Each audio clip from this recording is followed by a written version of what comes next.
Okay, let's dive into the first topic of today, which is the project supply chain resilience in ports. I will not elaborate on the project because we have. I need to switch.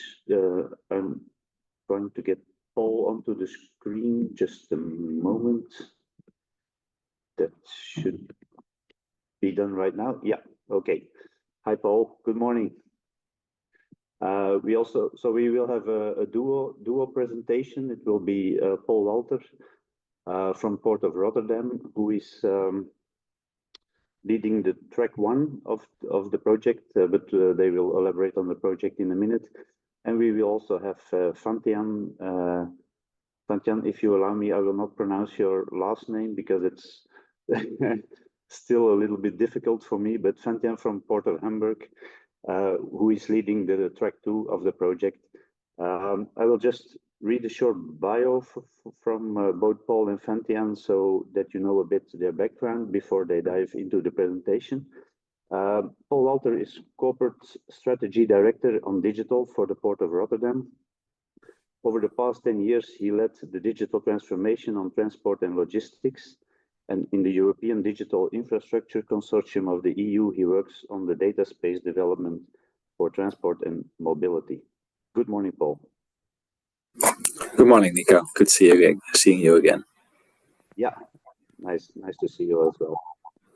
And now we have Fantian, who is experienced and multiple award-winning lead strategist and transformation manager in the maritime and port industry. Since 2010, she has been shaping the Hamburg Port Authority and the Port of Hamburg with process orientation, digital strategy and policy, as well as the business transformation.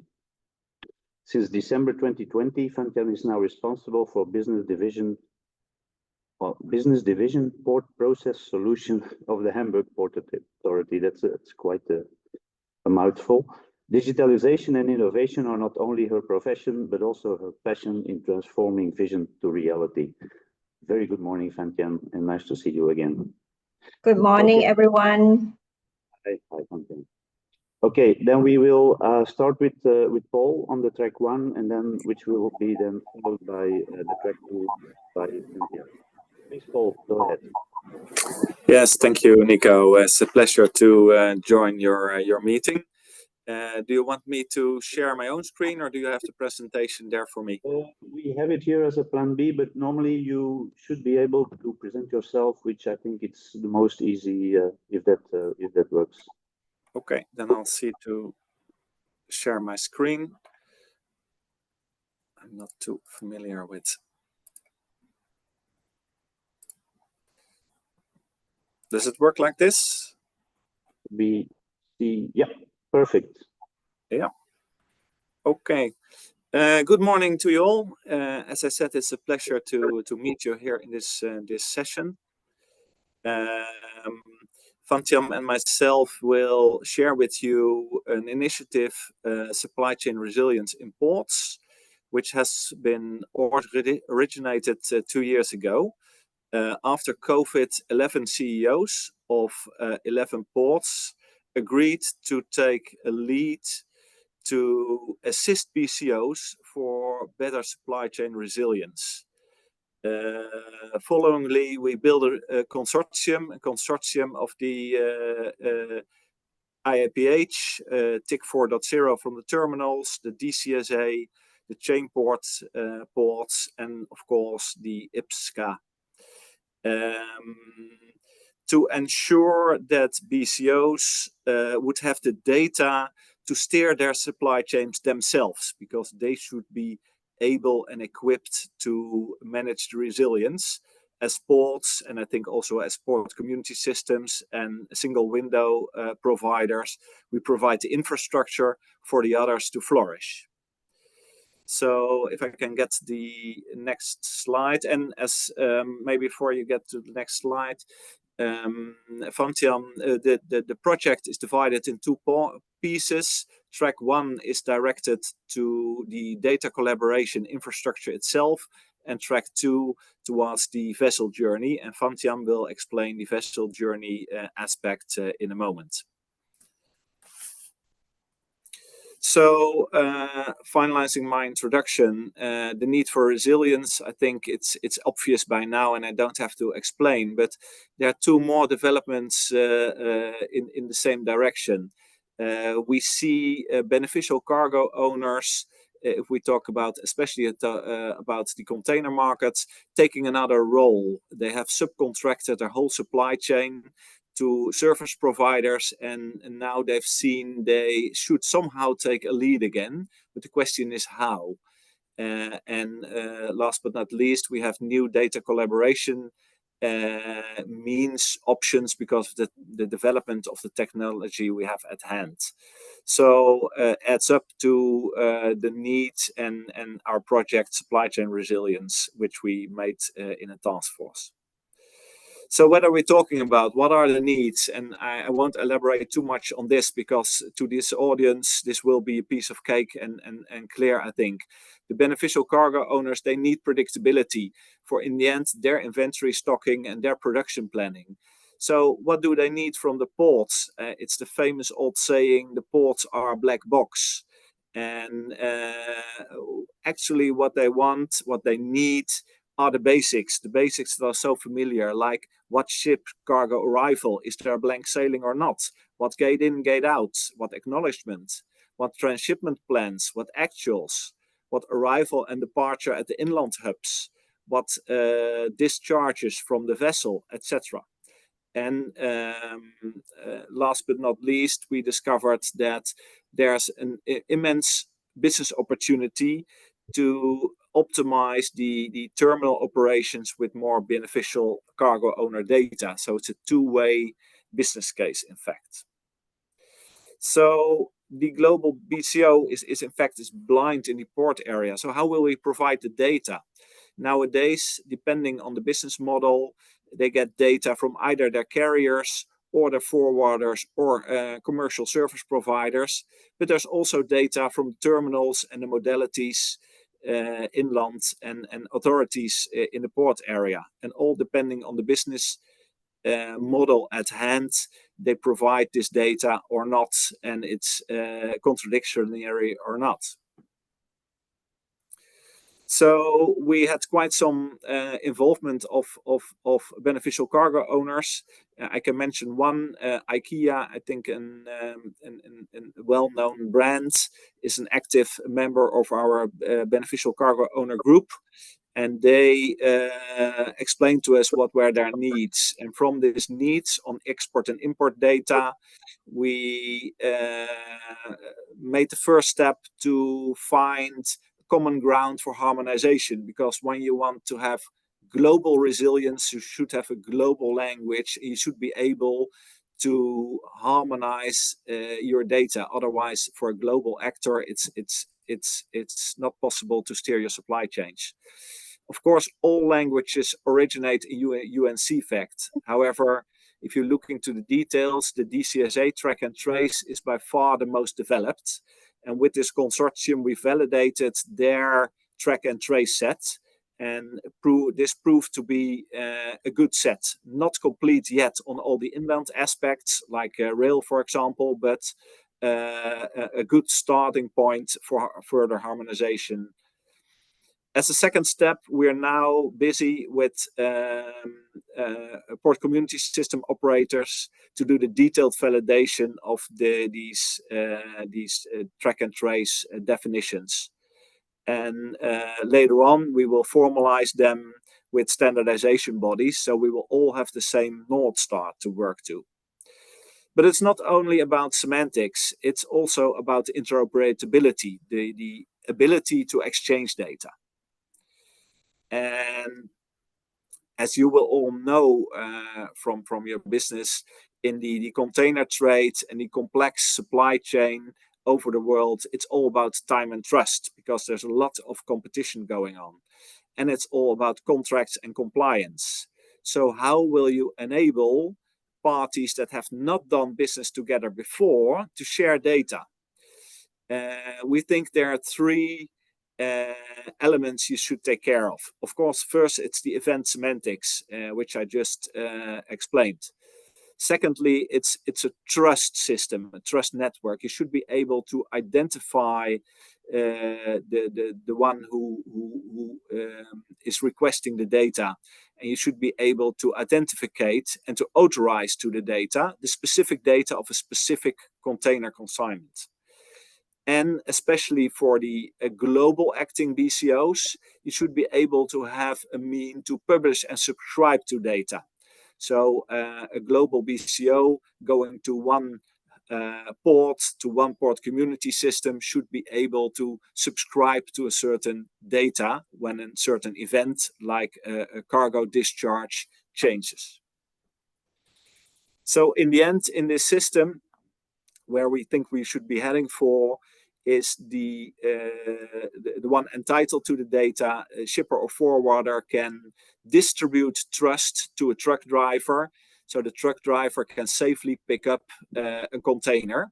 And even when the truck driver is subcontracting another truck driver, the trust can be distributed to the next person. So when there's fraud or drug traffic, that's going to be prohibited. And on the other hand, a marketing department of a BCO can also be authorized for the data, so they will know the last status of the data.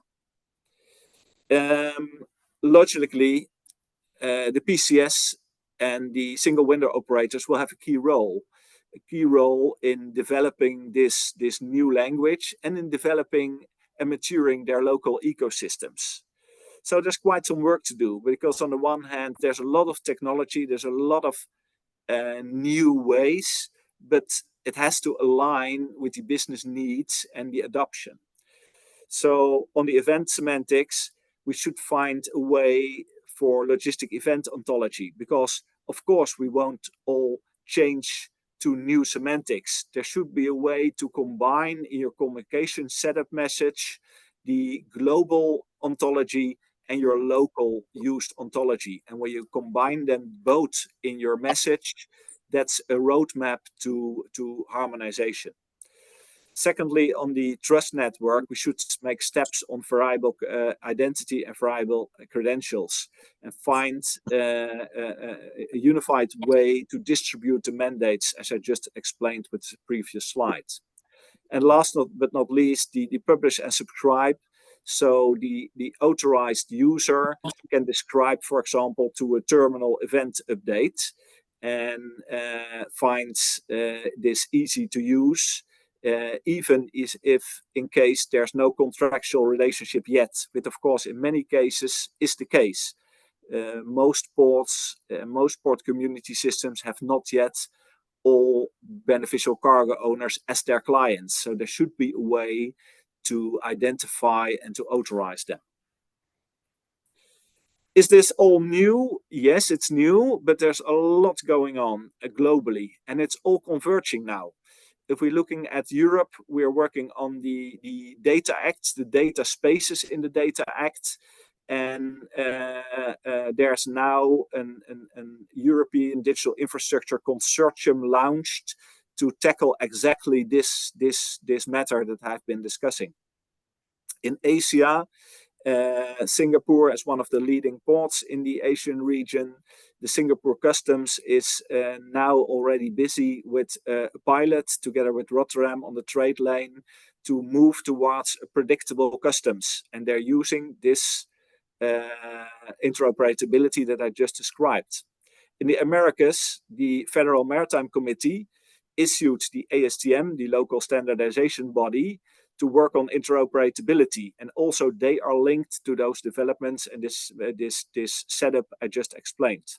And last but not least, the consortium we have at hand, the consortium that you're part of, is working on this, and also the UNCFACT is linked to this initiative. So I know some of you are already active in this project, like we're in contact with Kale Logistics, to mention one, and some others as well. But let us lead toward this new digital infrastructure. And we do that with Xavier and with Nico and with the teams, but all port community systems who find themselves ready to join in this development, please contact us. We are will welcome you to take you up in this project. Thank you for now, and I don't know, maybe we should postpone the questions till after the presentation of Vantian. Then we have the both tracks combined. Vantian, please. Yeah. First of all, thank you very much, Paul, for the introduction for the track one, and also welcome. Good morning from my side. Glad to see you in the auditoriums of the Tanger Med, so I hope that everything is now working well. Please confirm if you are seeing my screen. Yes. Great. So for the track 2 is led by the Hamburg Port Authority, and also we have the same stakeholders and also participants from the mentioned organization, IAPH, IPSCA, TIC 4.0, Shaneport, and DCSA. And also here is about the vessel journey. As you may know, since many years we have been working on the port core optimizations as one of the measures to increase the capabilities of the supply chain resilience in ports, and also being one of the great measures identified by the IMO for the decarbonization of shipping in these days. And I don't think that no one could really summarize this just-in-time arrival initiative of the IMO better than IMO themselves. That's why I would like to play a video why the port core optimization is very significant for us in the industry. Maritime shipping emits around 1 billion tons of CO2 each year. Just-in-time sailing could be part of the solution to significantly reduce this. Eliminating unnecessary early arrivals at the port would enable ships to sail slower and consume less fuel. There are a number of reasons why this is hard to achieve, including contractual issues. But not knowing when the previous ship will leave is a major obstacle. The ship currently at berth will only depart after loading, unloading, bunkering, provisioning, and other critical services are completed. However, currently the terminal and other service providers share very few updates about completion times. Because of this uncertainty, the departing ship cannot inform the Port Authority of its departure time until these services are near completion.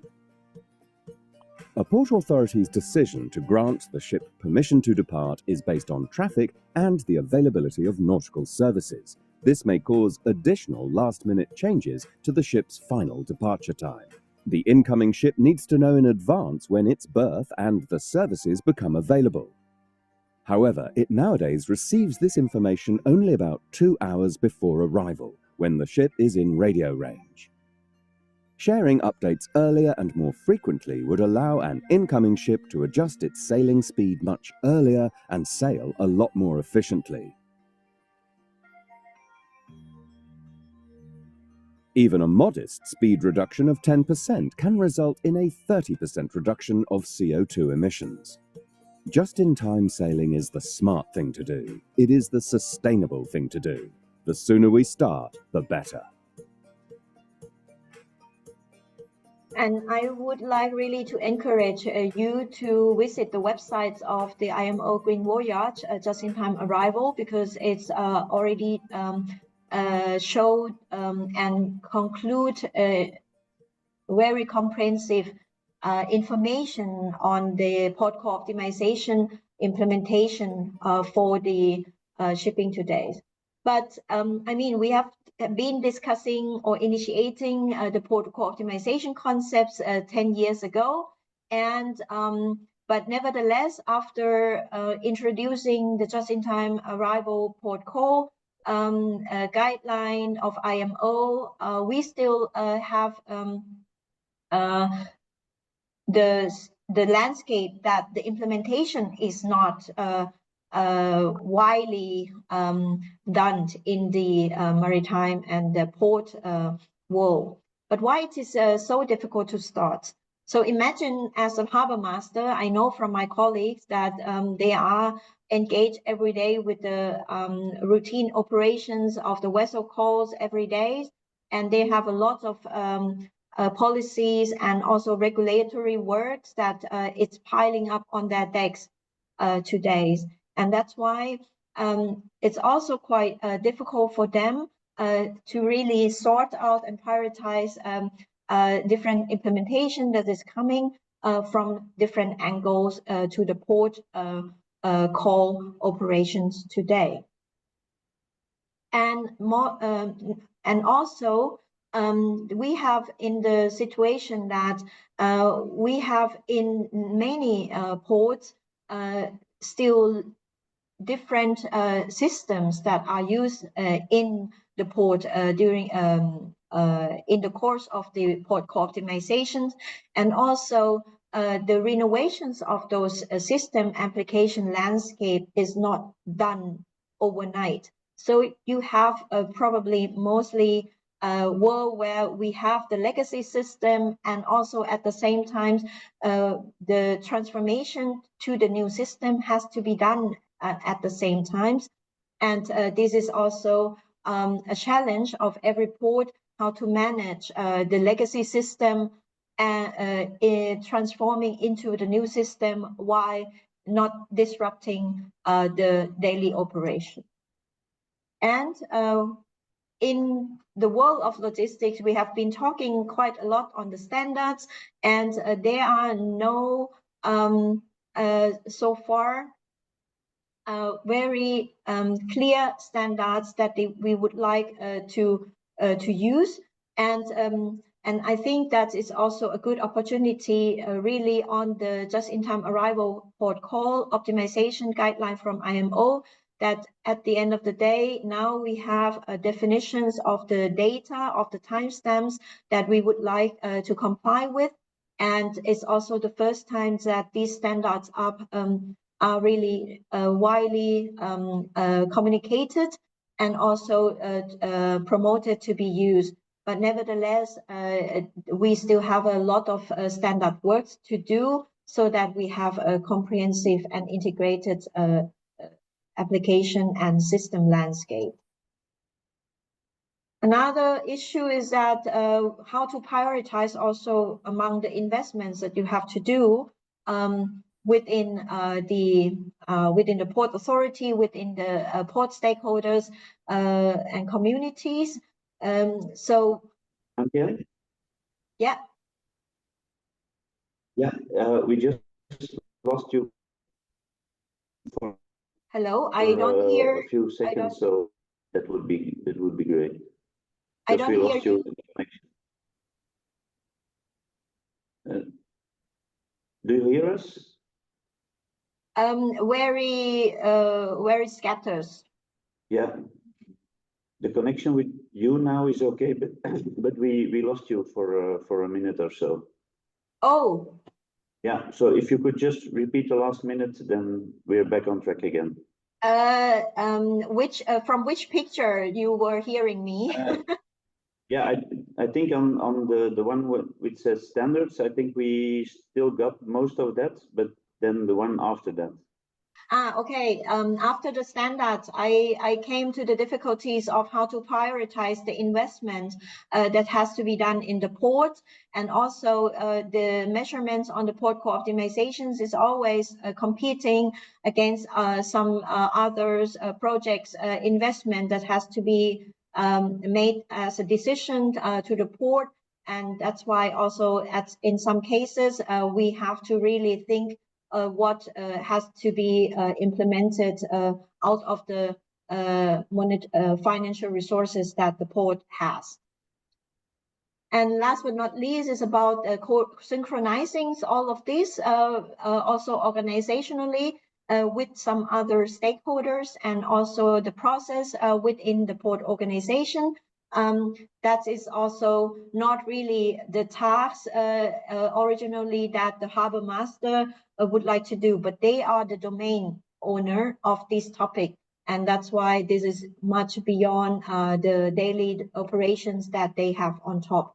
And that's why we imagine that this is also why there are so many ports that are still reluctant to kickstart with that, because they see these complexities and challenges. And last but not least, also the data that has been available today is not complying yet with the guideline that it is required. So we still have the challenges that we have to capture these data at the first place to be the baseline of the port call optimization activities. And in the track 2, we figure out from different studies that IMO has published that one of the most challenging topic is the data, because the data determine different key success factors of the port call optimization. If the data is good and good enough in a good qualities, then the interpretation of the data will be also aligned for different stakeholders, and also they can use for subsequent process and activities that coming from that data. The connection is again bad, or only for 5 or 6 seconds. Yeah, so okay. If you just maybe could repeat the last sentence, and then it's okay. So why the data quality is important for the topic here is that from different studies that IMO has published, we see that the data is really the key success factor. If you cannot provide the data in a good quality, then the others implementation aspects like process and also coordinating role and structure of the organization will also be difficult, because everyone cannot rely on data which is bad.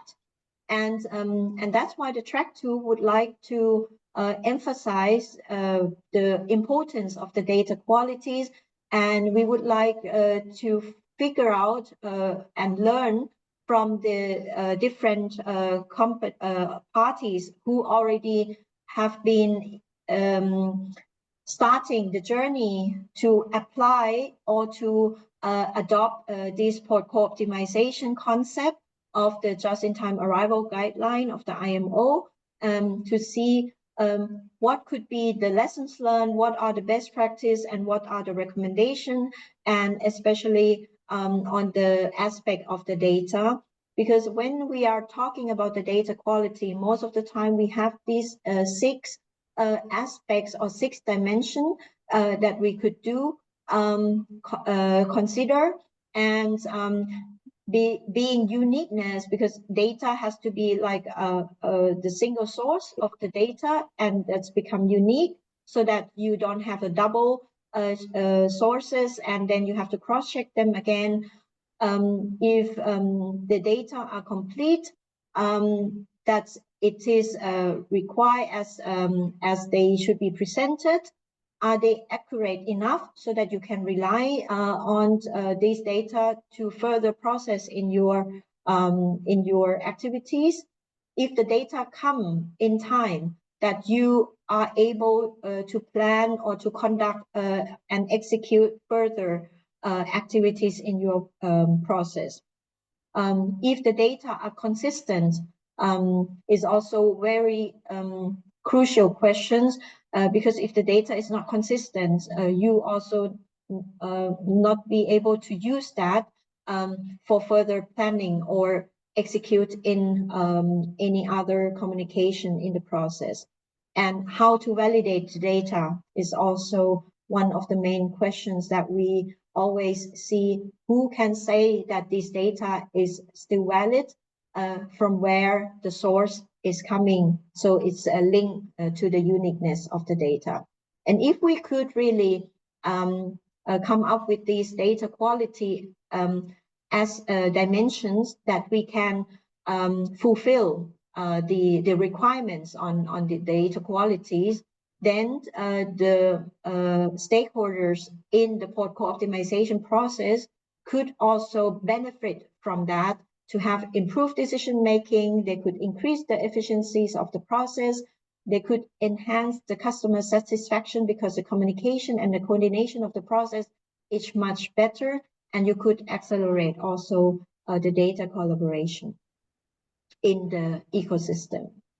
And what we could expect from the track 2, we are initiating interviews with different identified leader ports who already started port co-optimization. Antian? Yes, are you losing me again? Now we lost a complete Zoom call here, so we needed to start it all over again. Okay. So I think previous, we were still on the previous slide, I think, when everything was frozen here. Let me. My apologies. I think it's so. Or would it be okay if you now share, because maybe it's less bandwidth problem? Or are you seeing my screen now? I'm afraid they're lost. I can hear you perfectly, so it's their side of the connection. Oh, okay. That's a pity when it's a hybrid meeting like this. Yeah, it is. Yeah, because I'm not really sure about the bandwidth and the quality of the network in Germany. Okay, now that's good because I hear you loud and clear. Yeah. At least the video went well. That's good. Yeah. Even better than in London. Yeah. So I think they are disconnected totally. It's very interesting, Pantheon. Very interesting. Thank you. Thank you. So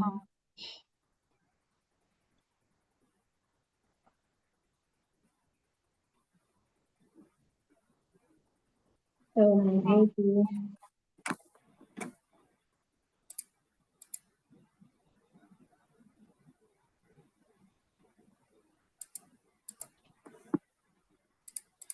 Did you start this initiative? Yes, we have started the initiative almost a year ago, and it took so much time also to align with different activities. Okay. But now we are synchronized. So just to wrap up, if you get a good data quality, then it's definitely will improve your decision-making capability, increase the efficiencies of on the process, and also increase the customer satisfaction because you have a better communication and also better coordinated process. And at the end, also enhance in the data collaboration between the stakeholders, because everyone can rely on each other. So what we can expect from the track 2, we have just initiated the interview session with the leader ports who already started their journeys. We have identified in total 7 ports that we are contacting for interview. So being Rotterdam, Hamburg, Tanger Med, Göteborg, Algeciras, Valencia, Port Klang, and Singapore. So that's are the ports that we would like to contact with. And today we have started the first interview already with the Port of Rotterdam. And today later this afternoon I will continue with my colleagues from the Hamburg port.